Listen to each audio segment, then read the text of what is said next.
Music plays the musician, and the test of any good music in a practical way is when you can't tell whether the musician is playing the music or the music is playing the musician.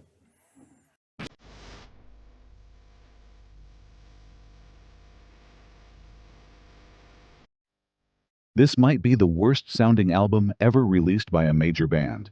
Not underrated. Not misunderstood. I mean, genuinely hard to listen to. That is King Crimson. Not a bootleg, not a mistake, an official release. In 1972, a band known for precision, control, and almost obsessive perfectionism put out an album that sounds like it was recorded on a cheap cassette recorder from the back of the room. Critics hated it. Some fans still do. And even Robert Fripp later distanced from it. So why does Earthbound exist at all? And here's the part that doesn't make sense. This wasn't an accident. It was a choice. What if this isn't just a bad album, but one of the most honest things King Crimson ever released? So things can go wrong. We find ourselves in a world situation where things are frequently going wrong. And we might throw our hands up in the air, like so, and say, but we're nice people, we're not creepy. To understand why this is so strange, you have to understand what King Crimson actually was. This wasn't a loose, garage-style band. This was one of the most controlled, deliberate, and precise bands of their time. At the center of it all was Robert Fripp, a musician known for discipline, structure, and an almost obsessive attention to detail. The kind of person who would rather not release something at all than release it in a form he didn't fully believe in. And if you listen to their studio work, everything feels intentional. Every sound is placed exactly where it needs to be. Every moment feels designed. Which is exactly why Earthbound doesn't make sense. Because instead of clarity, you get distortion. Instead of control, you get chaos. It sounds less like a finished album, and more like something you were never supposed to hear. So the question isn't just, why does this sound bad? The real question is, how did a band like this let it happen? Faire le travail du critique. Je suis un musicien. Et ce qui m'intéresse, ce n'est pas de parler de la musique, c'est d'en faire. There you go. Yeah, I think it's great. The musician has very few pleasant moments and prerogatives, actually, and one of those.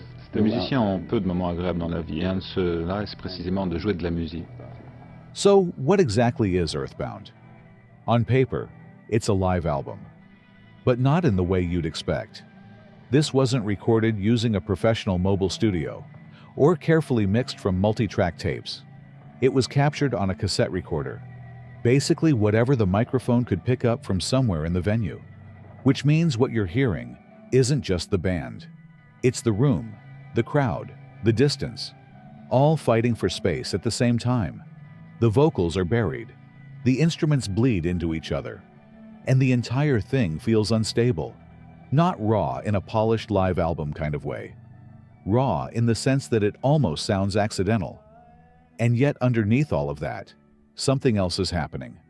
The performances are loose, unpredictable, sometimes even chaotic. This version of King Crimson isn't trying to recreate the studio sound. They're stretching it, pushing it, sometimes breaking it entirely, which creates a strange contradiction. Because the worse the recording gets, the more it starts to feel like you're actually there, not hearing a performance, but being dropped into the middle of one. What I will say is that the discipline for me was a unified album. And what generally happens with King Crimson is that people come in and are prepared when presented with perhaps a new way of doing things, a new vocabulary. When Earthbound was released, the reaction wasn't just mixed, it was overwhelmingly negative. Critics didn't just question the music, they questioned why it existed at all. And in some places, people didn't even get the chance to hear it. The album wasn't initially released in the United States, not because of controversy, but because of the sound quality. Think about that for a second. A major band choosing not to release their own album in one of the biggest music markets in the world because it didn't meet their own standards. And then there's Robert Fripp. A way of abandoning perhaps cliched or traditional ways that they might approach the instrument. People are prepared to take that on for a year. But after a year, then it's, well, we've done that. That's rather nice. Those nice interlocking guitar lines. We've had that. And, you know, I haven't hit my cymbals for a year. Well, I'd really like to start hitting them again. And Over time, he's spoken about Earthbound in a way that feels distant, almost as if it doesn't fully belong alongside the rest of the catalog. Not exactly disowned, but not embraced either, which creates this strange situation. An official release by King Crimson that feels closer to a bootleg than to a proper studio album. And that's where the story usually stops. It sounds bad. The band wasn't happy with it. End of discussion. But that explanation doesn't really hold up, because none of this answers the obvious question. If they knew it sounded like this, why release it anyway? I would say Je voudrais dire que pour moi, la musique est un moyen de communication incontestablement beaucoup plus important que la parole. it happens to be a particularly strong vocabulary. It's a more effective vocabulary than spoken word. So why release something like Earthbound at all? There isn't one clear answer. But there are a few possibilities, and none of them are completely comfortable. The first is the simplest. This wasn't meant to be a perfect album. It was meant to be real. At a time when most live albums were polished, cleaned up, sometimes even re-recorded in the studio, King Crimson did the opposite. They released something messy, uncontrolled, unfiltered. Not a performance as it should sound, but a performance as it actually was. The second possibility is less flattering. This lineup of the band wasn't going to last.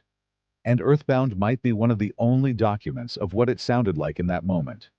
Unstable, shifting, not fully formed. In that sense, it's not really an album at all. It's a snapshot. And then there's a third idea. What if this was intentional in a completely different way? Years before official bootlegs became a thing, before bands started releasing raw archive recordings, Earthbound is basically that. An official release that refuses to behave like one. And if that's true, then the bad sound isn't a flaw. It's the point. Which turns the whole thing upside down. Because now you're not asking, why does this sound so bad? You're asking what happens if it wasn't supposed to sound good in the first place. If one does accept this as more than an idea, and having worked on it to a degree, particularly through the Sherborne experience, that there does seem to be something more involved in it than just about theory. There's hope. So, at this point, it's easy to land on a simple conclusion. Earthbound sounds bad because it is bad. But that answer might be a little too easy, because it assumes that sound quality is the same thing as musical value. And that's not always true. We're used to hearing music in its most controlled form. Cleaned up, balanced, perfected after the fact. But that's not how music actually happens. There's hope that a qualitative act, on however small our particular widows might be, that since qualitative situations are not bound by quantitative rules, a small act of quality by you or me, or you, Our cameraman. is as large a qualitative act as a large act, since quantity and quality is two separate instances. And that if one can in some small way bring a qualitative situation into one's life, it does affect others. My personal expression of this is that a qualitative leap inwards, it spans outwards in all directions. Real performances are unstable. They drift. They break. Sometimes they fall apart completely. And Earthbound doesn't hide any of that.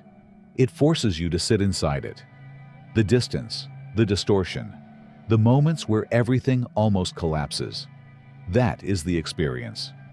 And maybe that's the uncomfortable part.